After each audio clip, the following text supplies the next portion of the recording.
had plants. They got canned. What kinds of plants? I had taco plants.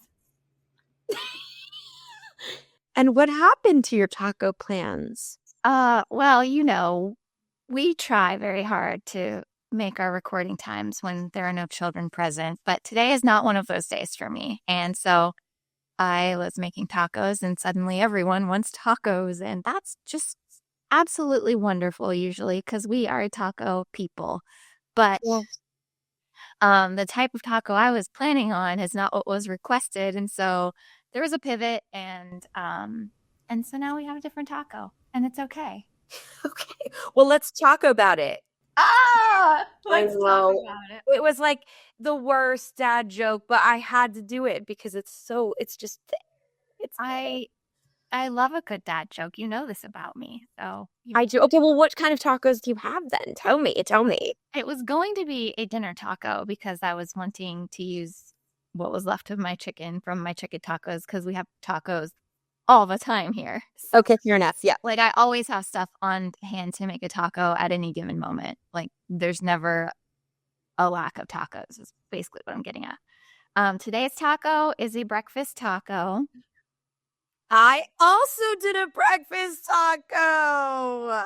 Great minds, I guess. But yeah, so it's just avocado. I did a fried egg in the air fryer. My daughter was not stoked about that because she requested scrambled eggs, but this was faster and less cleanup. Tomato, little hot sauce, cheese. That's basically it. I love that. Okay, my breakfast tacos don't look as pretty as yours, but they're Wait, what's on that? Let me see again. Yeah, so here's what I did. I sautéed some chorizo and some potatoes and some green onions, and then I scrambled some eggs with some cheese, and then I put some green onions on it. I also was trying to find things in my fridge, and lo and behold, I happen to have chorizo, which could not have been more perfect for this event. It's destiny, really. It really is. Now they look terribly messy, but I feel like sometimes the messier it looks, the better it tastes. So I'm going on that this morning. That is just general rule of thumb, true for everything. Yeah. So are we like actually eating this while we're talking? Is this does impose its own challenges. I don't even have a napkin nearby, so I mean, I would lend you mine, but unfortunately that doesn't translate through Zoom. I haven't got that technology yet. We need Wonka vision. We need Wonka vision so that we can like send napkins back and forth to each other's houses. Or like, when you go to the bank and it like sucks up the old school banks. And I think some still do that where you like send it into a little thing and it like sucks it through into the ether. Yeah. I think that's what we need is like a way to send napkins into the oblivion and suddenly they like come down your chimney or something. I think that just goes so much in line with my desire to have the superpower of I'm losing it. Help me. Transmutation? No. Teleportation. Okay. Okay, it's taco time. It's taco time for sure. Okay, well let's do this. I love the fact that anybody who's not actually watching this video is gonna have to just listen to chewing. Like, so if you have some sort of aversion to listening to chewing, I would suggest putting this on like a 15-second forward. Or I did. Maybe it's nice of me if I just like edit that for the audio version so that they don't have to listen to that. You know what? I'm all for that. Okay. Maybe that's what we do. That would be like a very generous move, I think, on our part. Okay, cool. Let me not do it now because we're talking about it and it's funnier to just make people suffer at this point. So cheers to tacos, which we have a long-standing history with since I know we talked about this in, I think, the first episode, but we used to meet weekly on Taco Tuesday. And we kind of got out of this habit, which is unfortunate. So this is sort of a nostalgic moment for us, and we'll throw back to Taco Tuesday. So cheers to the Tuesdays formerly known as Taco. Tacos are life. Are we clanking? We're not clanking? Here, I'm ready to clank. I'm just so damn hungry. I'm like, you know. Mm-hmm. Oh, wow.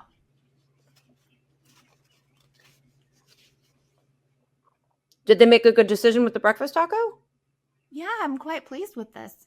Good. Stellar. Okay. As I chew, it's so appropriate to talk while you chew, as my mom always told me. And as I constantly tell my kids, so I'm setting a really poor example at the moment, but that's fine. Do you know what your first taco memory is? And by the way, I probably should mention, I've got my sidekick Bogart camping out behind me. So if there's snoring, I just want like everyone to understand that I'm not having any kind of medical emergency. It's him. There's no flatulence happening. No, none of that. None of that. Well, maybe possibly, but there's also a squirrel outside my window, and the dogs are very obsessed. So okay. But yeah, so I just want to make sure that everybody. Real life. Yes, exactly. It's real life. Exactly. So, okay. So do you remember your first taco memory? My family, we didn't do a lot of like homemade tacos, but every Sunday we would go out to eat after church, and so one of the places we went was Chi-Chi's, and so we had tacos and burritos and things like of that nature. But my mom was terrified of guacamole and would not let us have it. So when I remember that more than I remember my first taco. Interesting. She had a guacamole phobia. Yeah, because it looked putrid to her, I guess. Like, I mean, it is a or something, but it's a daunting color. Yeah, but I don't see it now. Like, it was so weird that was something she was like, oh, we don't order. No guacamole, please. Like, just like pile on the guacamole. Wow. See, yeah, and I'm obsessed with guacamole. I love it. Yeah. So I did not grow up with tacos at all.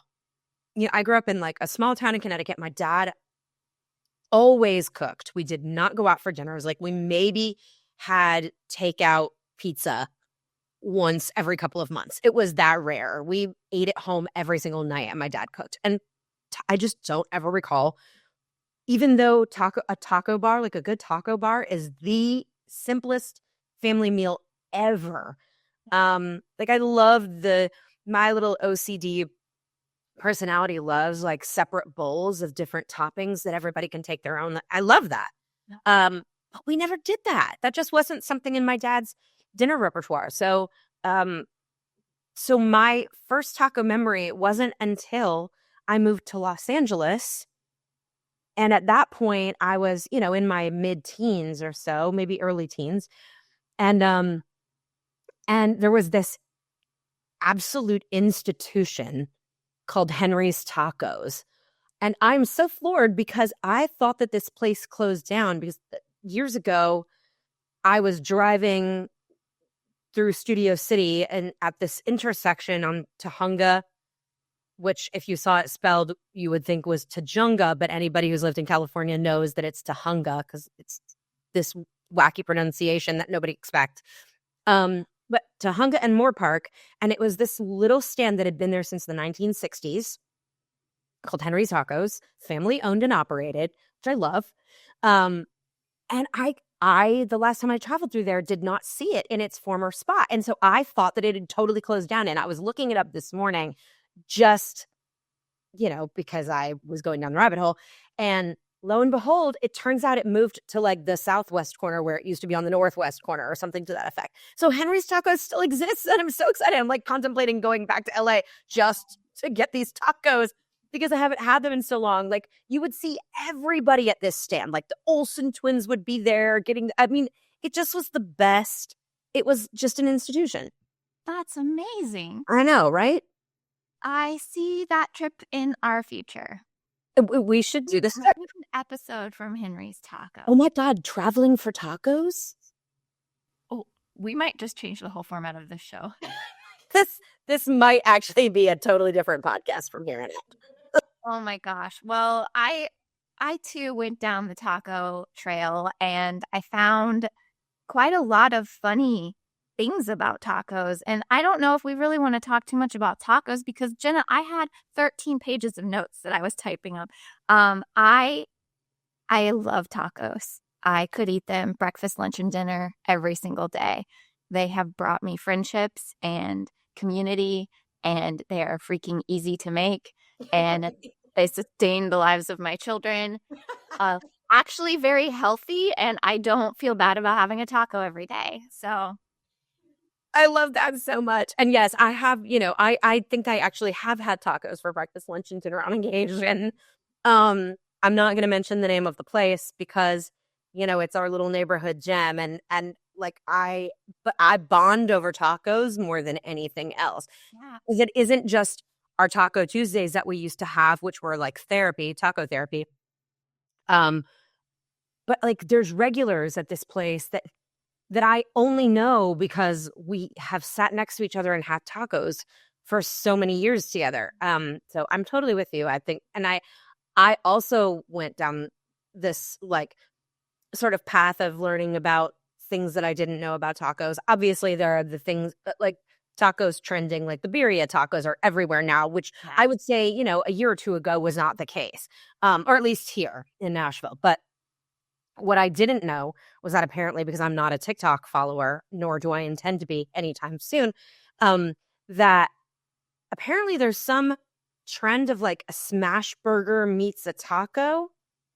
Do you know about this? I didn't know about this. This was news to me. Oh, I can't say that I know about this on TikTok, but I know about this in that I went to a different taco place here in Nashville and they had one Oh. and my son ordered it. So it's moved from TikTok into the restaurant scene, which is super interesting. Yeah, I don't know which came first. It's yeah. But yeah, I don't know.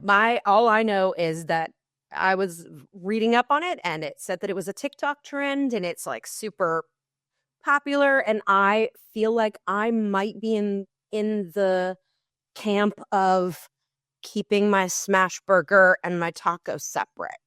yeah, I agree with you. Yeah. I love a good fusion taco, like the Korean barbecue kind or something, but I don't want to have a burger taco. Yeah, like literally it was like it's called like Big Mac smash burger tacos. And I'm like, that just sounds like such an oxymoron to me. Here's, and I know like we need to move on to toxic positivity, but I do have a really serious taco question for you. Oh. Like it's a very serious, legit. I'm honestly asking your opinion on this.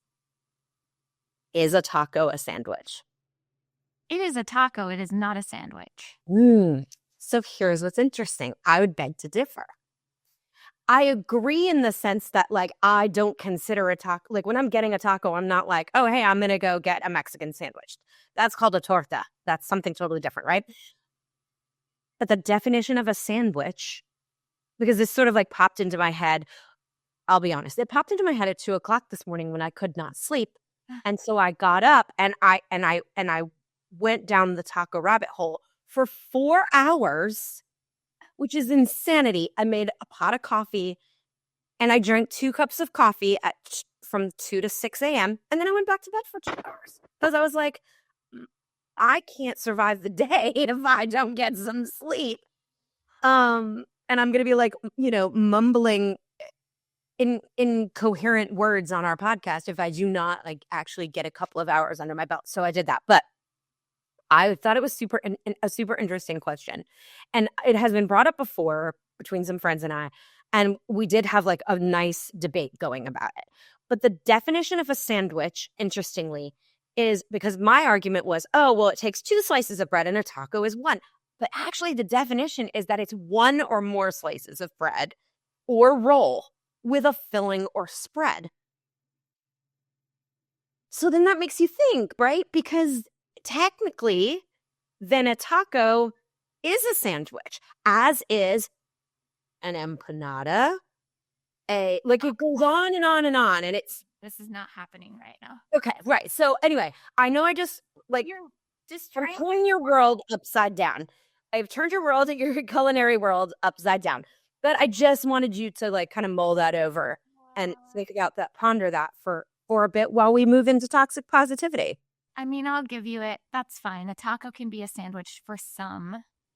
And for me, it will just be a taco. Fair enough. Yes. Fair enough. One more quick fun fact. Yeah, please. It just tickled me so much. I found out that our boy LeBron James tried to trademark Taco Tuesday in 2019 and failed. So Taco Tuesday cannot be trademarked. That's such a random, like, dare I ask why? Maybe he loves tacos more than we do. I mean, is that possible, really? But I don't understand. Like, that just seems so like a basketball term, sure, but what is LeBron James? What's synonymous about LeBron James and Taco Tuesday? You know? I have no idea. I sure would love to find out. There's no more information available. But. Okay, no, I'm absolutely researching that later, and I'm gonna find something out. I don't care who I have to call. I will speed dial somebody random and try to find this information out for us. LeBron, if you are listening, please call and tell us. Yes, please let us know. Yeah. Not that he's listening. He's got better things to do. Like trademark other fun things like Pizza Friday or something. Right. That's, I guess, you know, I had tons of notes on tacos because of the hashtags that are available and the taco trucks and just the fact that most tacos are sexy as hell and photographed very well. So, except apparently the ones that I made this morning they just need maybe a little better lighting. I think they could be. I actually think it might have been like user error in terms of order of stacking or something.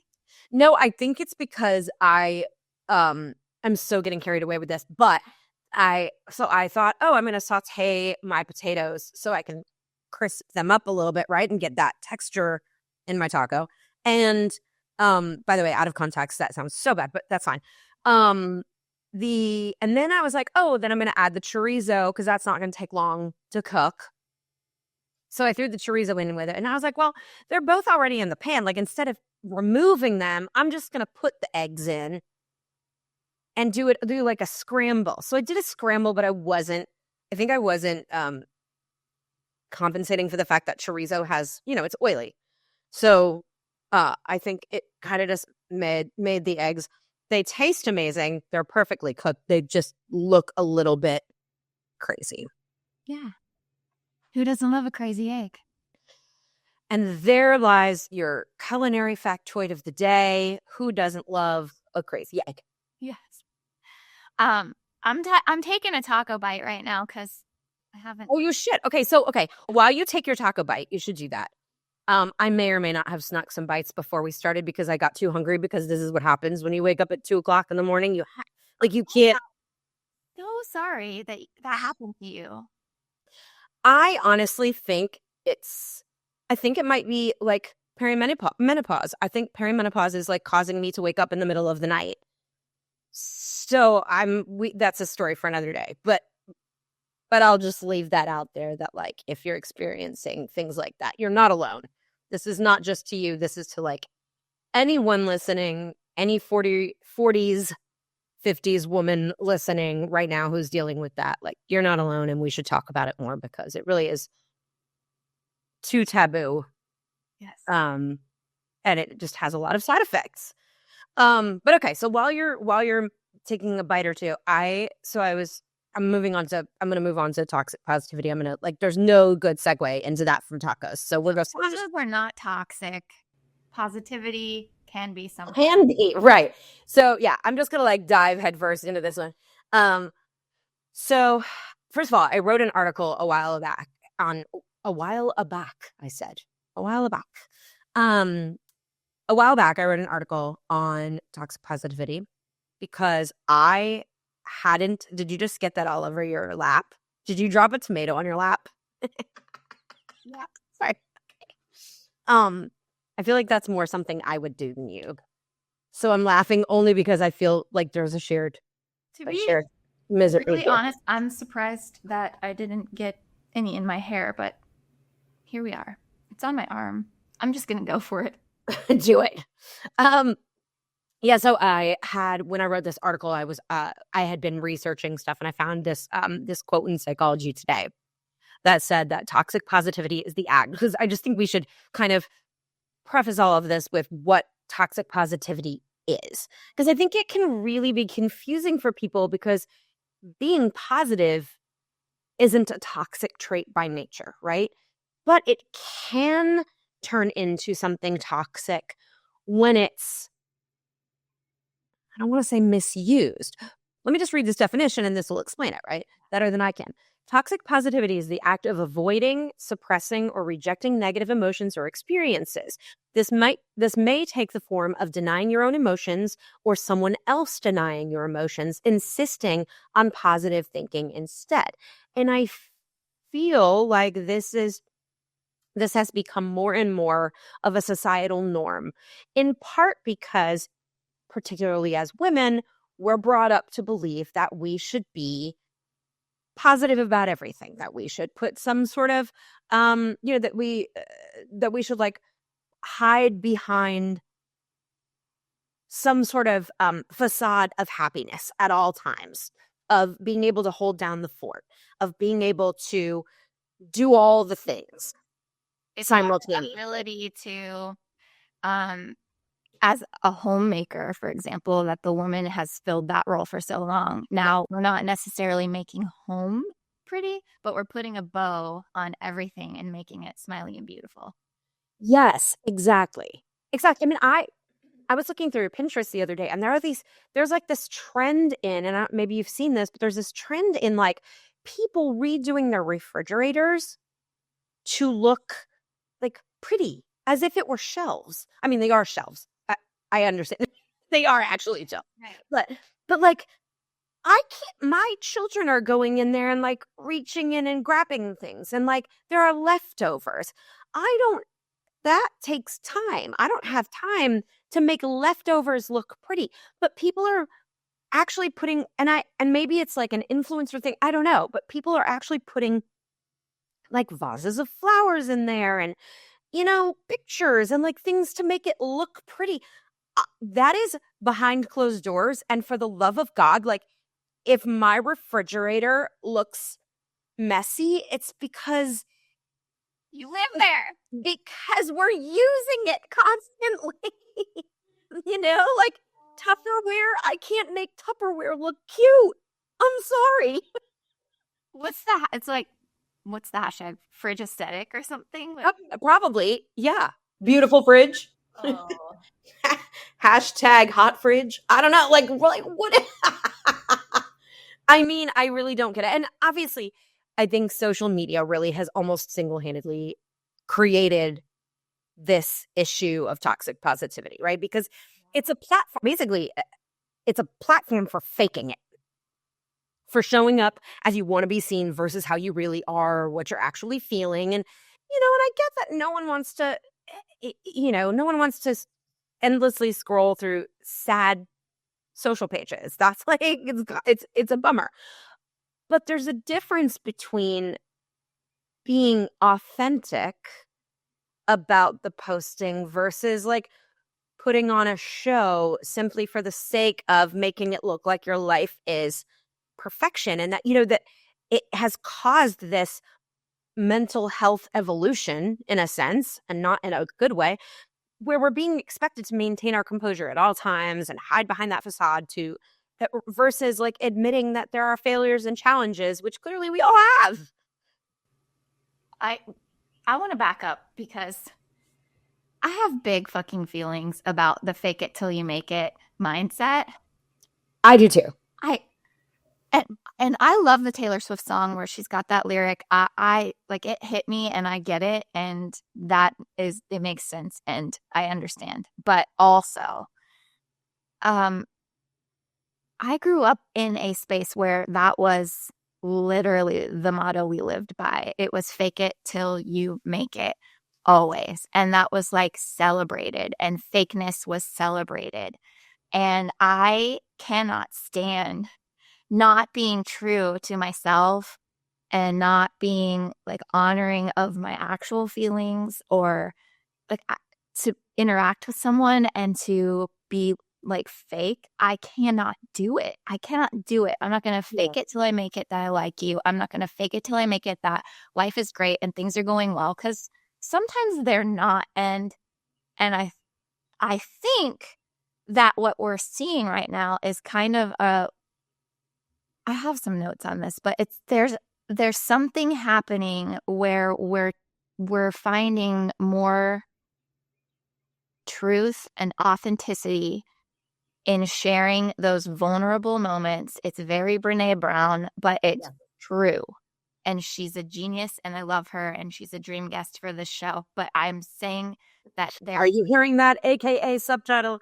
If you're listening, if anybody who knows her is listening, okay, that's my no pitch. to That's that my soapbox.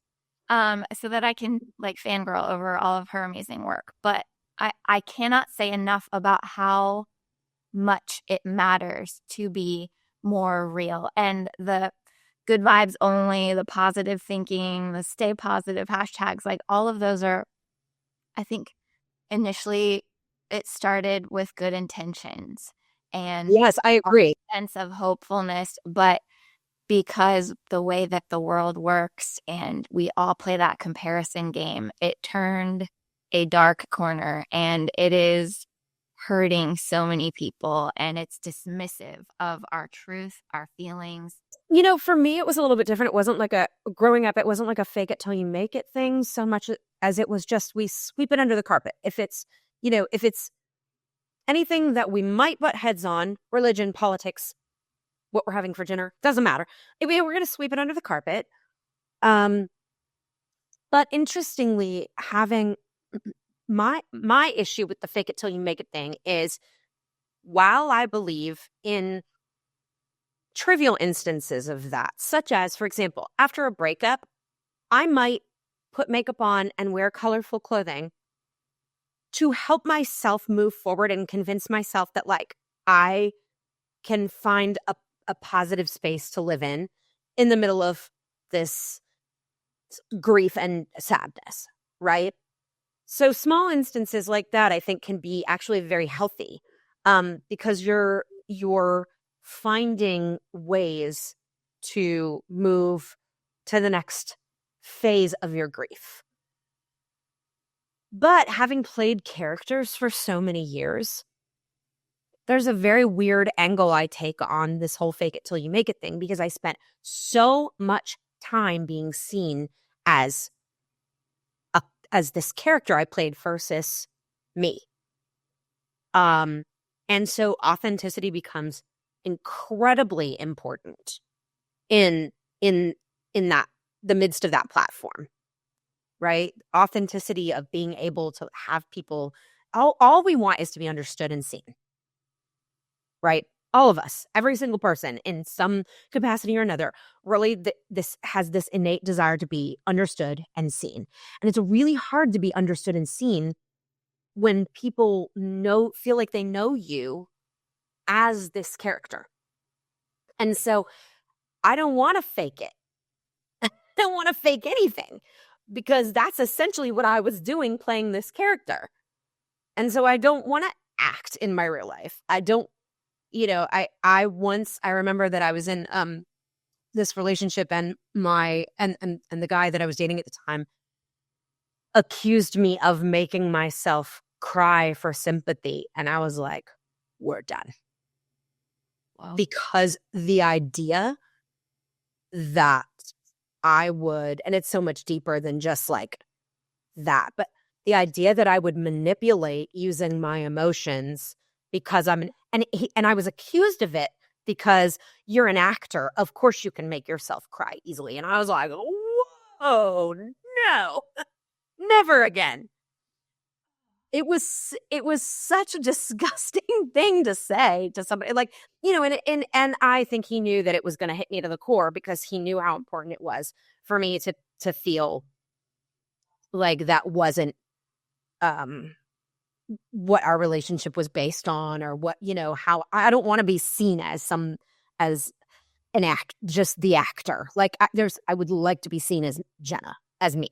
Right. So anyway, I do think that there's like a lot of emotional disconnect that happens with this social media toxic positivity culture, where we're being essentially told by modeled behavior that we are meant to avoid negative thoughts and feelings.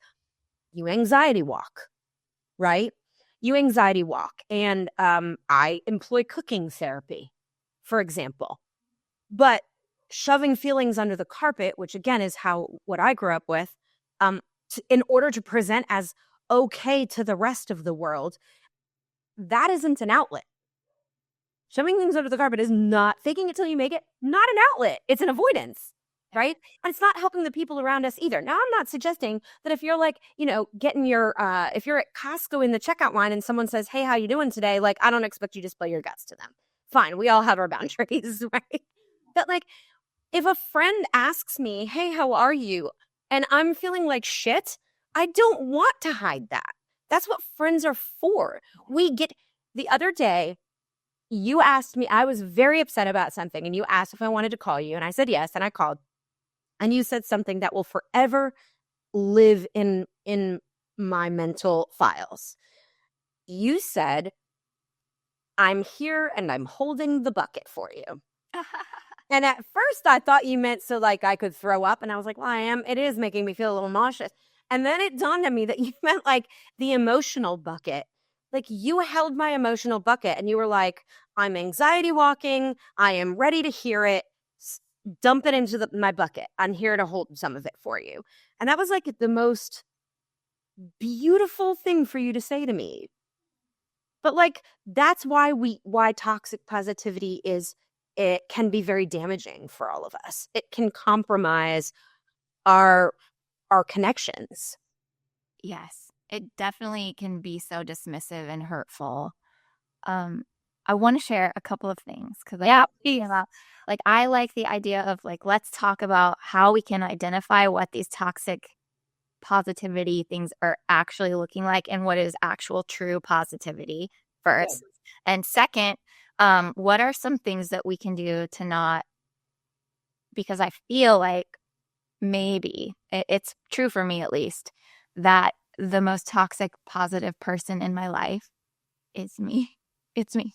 I talk to myself in a way that is very toxic sometimes. And it's like, you should be feeling XYZ instead. And so I want to dive into some of those thoughts that I was having. But before I do, my first exposure to toxic positivity, since we talked about our first exposure to tacos, Yeah. this is a book called It Could Be Worse.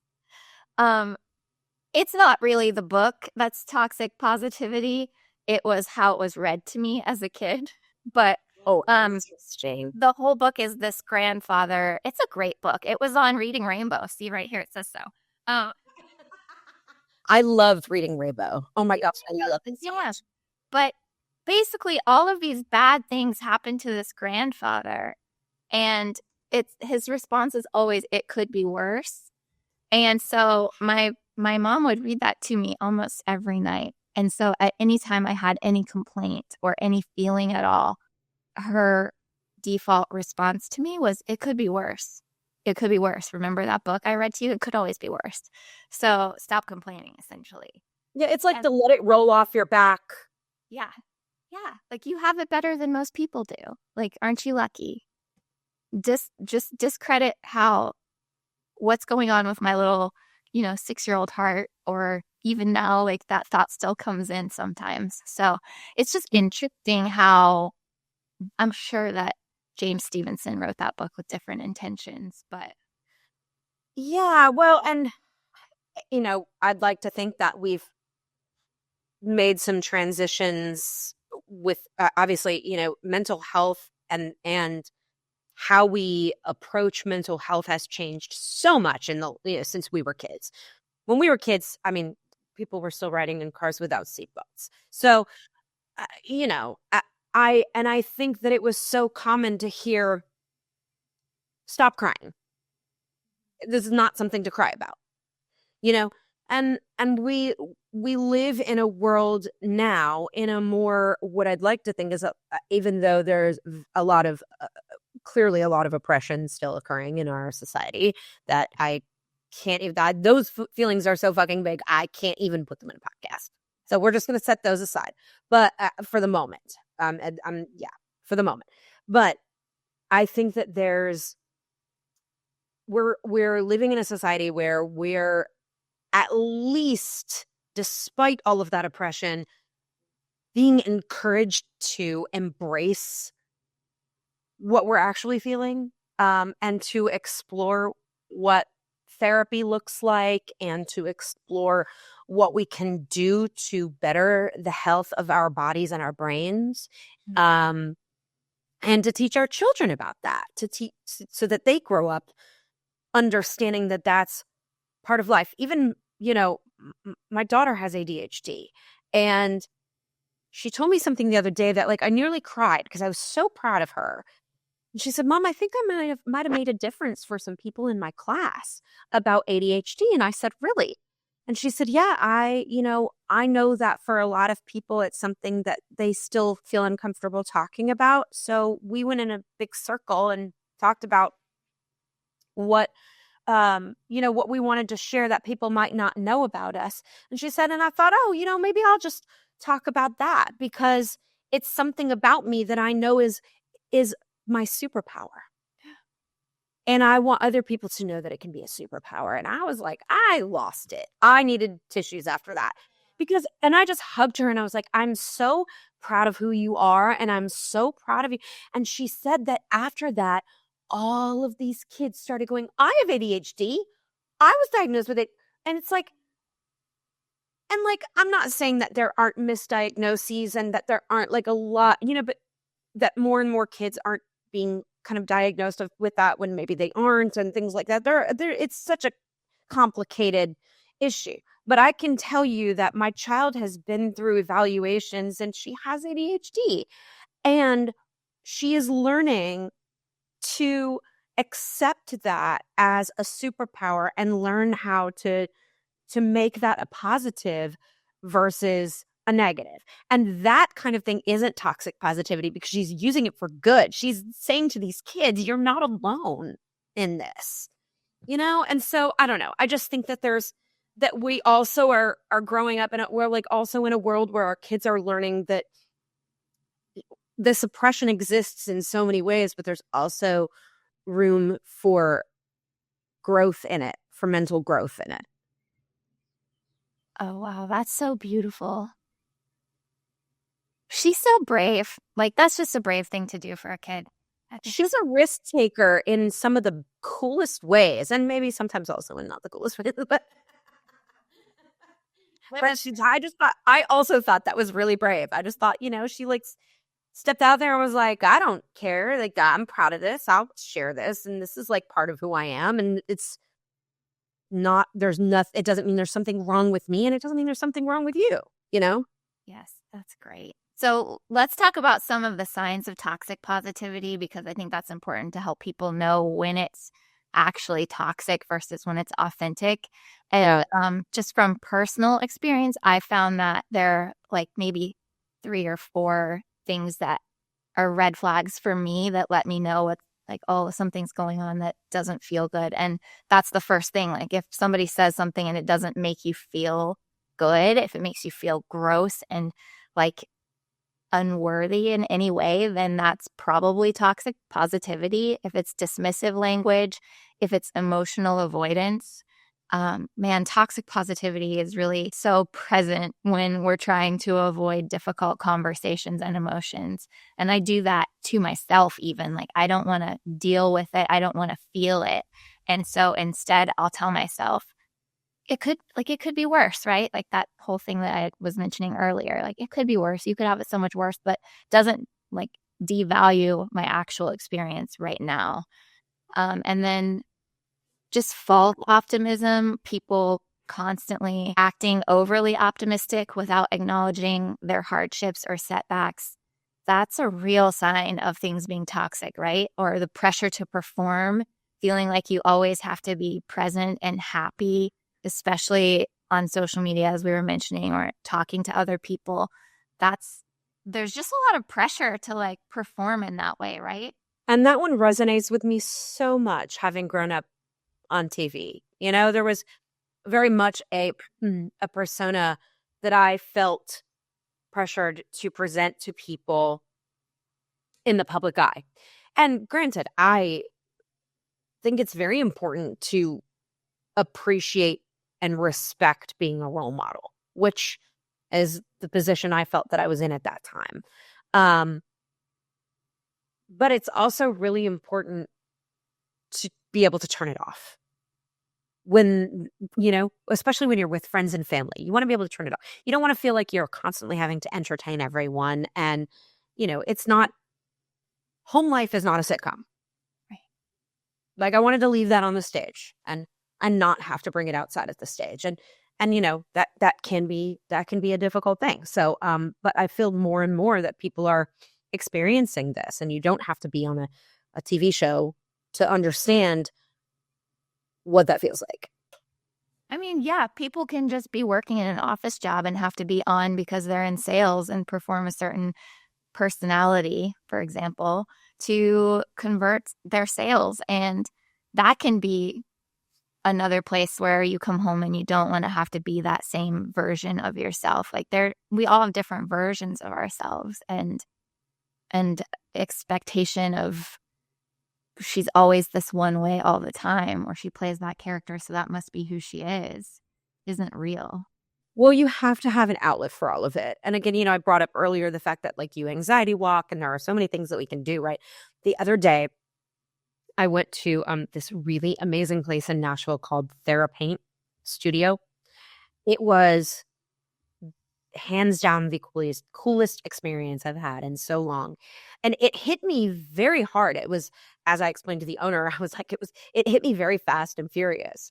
Like, I went in there and I started throwing paint. I got mad. Like, I just got pissed off. Like, I was actually releasing all of these crazy things that I've been bottling up inside. But that's the thing is, toxic positivity is like trying to like cork champagne and sticking it in the freezer. Like, that carbonation is going to make that cork come off at some point, and it's probably going to explode, and it's going to be everywhere, and you're going to have a big mess on your hands. Like, we can't hold positivity inside of us all the time and expect to feel balanced. Yeah, it's true. And that's actually what healthy positivity is. It's balance. It's really genuinely acknowledging that something is a struggle while still having hope that it can change. It doesn't have to be, I mean, things can look very dark at any given moment, and you can still remind yourself that I am strong enough to get through this, and this is temporary. But it's where I am right now. And so I feel angry. I'm going to go scream into a pillow. I do that often. Or I'm going to take an anxiety walk and help me process. And I think that's really important to create that space and incorporate empathy for yourself, for others who are having a hard time, holding that bucket for people, creating space for them to share how they're really feeling, and not trying to come in and fix it with the pretty little bow that we were talking about earlier. Not everything needs a bow.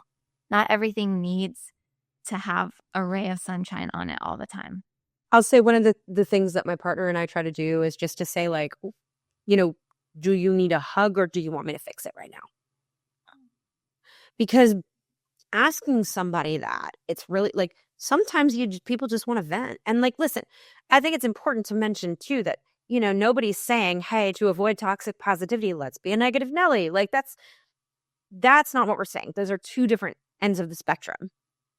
But there is a happy medium where, as you said, you can channel a healthy therapeutic avenues to maintain positivity, but not have it be so much positivity that positivity is an anvil sitting on your head.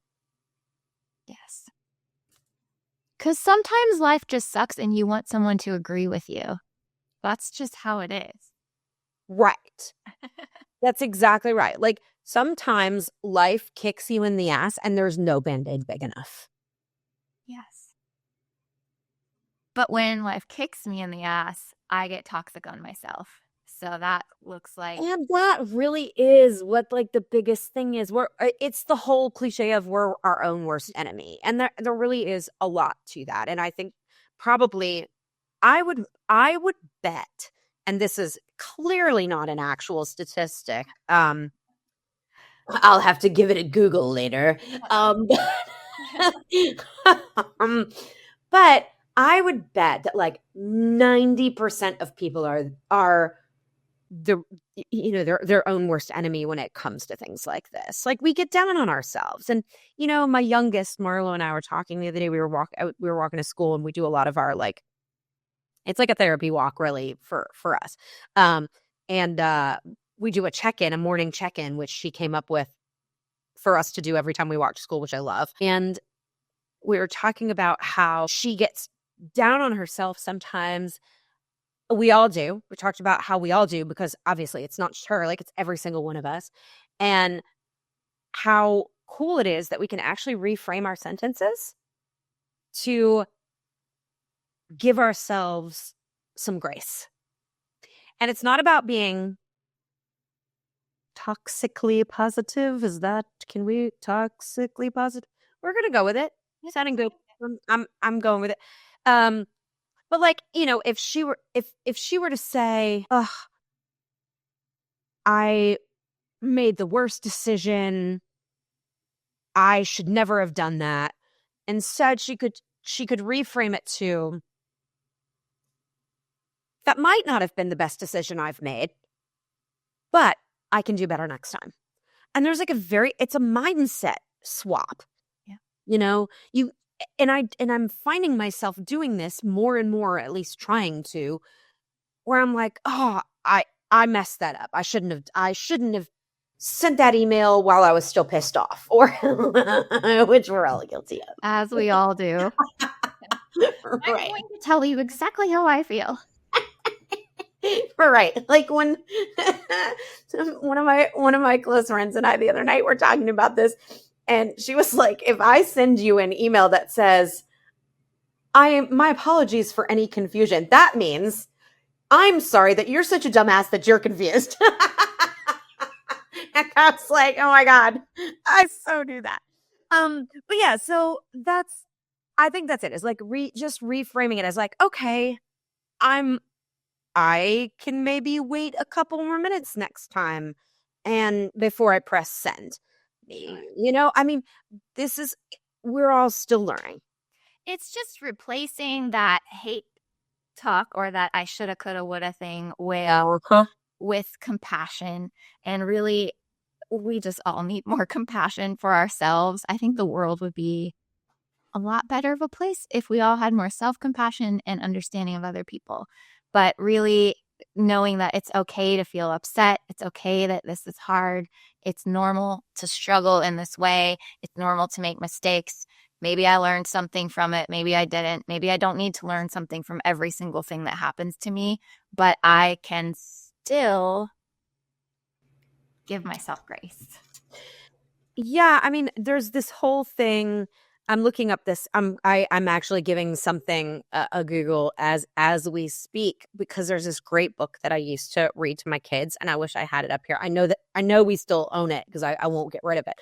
It's called "It's Okay to Make Mistakes," and it's got these great little. It's by Todd Parr, and there's these. If you saw the figures, I think if you saw the illustrations, you'd be like, "Oh yeah, I recognize this author. He's a children's author and he does a lot of books." But there's this book that's "It's Okay to Make Mistakes." And it kind of does that. It like asks you basically to reframe, and it's a really wonderful beginner's guide to reframing, in a sense, for kids. And I wish I had it so that I could hold it up right now, but I just think it's a really, really great book. And I was going to say something else too, but I totally forgot. Another section you'll have to cut out. But That's good okay. times. I Good think times. You know, there's a lot that like negative that happens when we encounter toxic positivity. And I think emotional suppression, we've definitely discussed already, is one of those things. But isolation, perfectionism, increased anxiety, shame, and guilt, those are all big things that come up for me when I'm either playing that toxic positive commentary in my own head or feeling it from external sources. And I just feel like this is something that I'm realizing more and more is that shame keeps me stuck. And when I feel ashamed of something that didn't go right or a struggle that I'm facing and I don't speak about it in safe spaces with friends, it it has so much more power over me Yeah. and really helps to perpetuate my cycle of just self-loathing, like just worst feeling in the world. And I guess that's really why, there's that the whole thing about how people treat you is really a reflection of how they see themselves. And it's not just the projection angle of it, but more the when we're not able to give ourselves grace, how can we afford to give it to others? Right. You know? But to be fair, like I am hearing you and I see you on your self-loathing, and I think to a certain extent we all experience that in different capacities on different levels. But like you are incredibly gracious to other people. And in fact, I would argue that you are one of the most gracious people I know in terms of being willing to make allowances for people to learn and grow and give them that space to do that without holding it against them. It's one of it's an incredible quality that you have. And yet I see that you don't do that with yourself. And so, like, it can work two different ways. Like, there are the people who don't give themselves enough grace, ergo, they won't give anybody else grace either. And they're kind of a pill to be around, and that's putting it lightly. Or they can be like you, where they actually give so much grace to everyone else, but like don't necessarily give it to themselves. It's really sweet that you just said all of that. And I'm working on just receiving compliments. So I'll say thank you, even though Good. me is like, "Ah." Yay! Thanks for that. I'm gonna go cry later.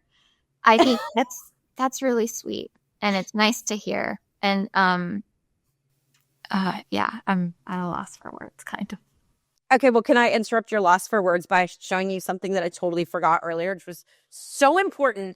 I fucking found taco socks in my drawer. Oh my God. I know. I was now they're dirty because I walked around in them. But I found taco socks and I wore them in honor of our episode. And then I completely forgot to share that with you. So I'm interrupting this very sentimental moment, I think which that I'm was actually perfect timing. Thank so good at, with a little comedic intermission of taco socks. They're pink. They're tacos. You can't go wrong with that. Correct. And you know how against pink I am, but they came in a set. And taco socks. That's yeah. Thank God for tacos. Okay. Well, I wanted to also talk about just the coping mechanisms, I guess, Let's do it. for toxic positivity and ways to help people maybe to find wording when faced with someone who's giving them a little bit of that. And one thing is, and you know this, I feel very strongly about personal boundaries and boundaries in general. And so that's one of the main things that you really need to have with people who are pushing toxic positivity onto you is just to gently let them know that you need space to process your emotions. And something that I've found that works in a phrase, just a simple sentence to say is, I appreciate your support, but I need to feel these feelings right now. I created a long time ago, ages ago, this little pin that says feel it all because I want to feel my feelings. I want to process it and feel it. And so I just look at that and I wear it on a jean jacket that I have because it helps me to remember that I'm allowed to feel this way. Nobody's I love that feeling. so I love that so much. And yeah, it's not about wallowing in it. It's not about sitting in your feelings and drowning in them. This is about, you know, yes, like you're your own lifeline. And yes, you can pull yourself out of that. Um, whether you're seeking professional help to do so, help from friends, help from family members, whatever it is. But like at the end of the day, the most important thing is to actually feel those feelings. Yeah, the only way out isn't through, it's actually in. Like go in and feel it. Mm, the only way out is in. Oh. Yeah. Let's put on our magic glasses and talk about that more. I can't even do that. Like, how? What? I don't. What are you doing? Okay, for people who are not watching this video, watch this video because you're going to see me look like an absolute dork trying to. Well, first of all, I'm wearing glasses, so that's probably not helpful. But like, I don't understand. How do you do this? How are you? How? What? Oh gosh. Okay, we're trying to make glasses out of our hands. So you make the Okay. face. Well, I have the. Okay, this part I've got down. I've got this part down. Turn them up towards Nope. the ceiling. Yep. And then back to your face. No, friends. No, like my arms don't bend that way. Like you're superhuman. How is this happening? I don't know, but it's okay to feel sad or upset about it, Jenna. You know what? I'm not going to get toxically positive about it because that would not be healthy. I'm not going to tell you can do it because it doesn't look like that would be helpful right now. Me and my taco socks say here's to less toxic positivity and more tacos. Cheers. Why can I never find the, oh, geez, Louise, help.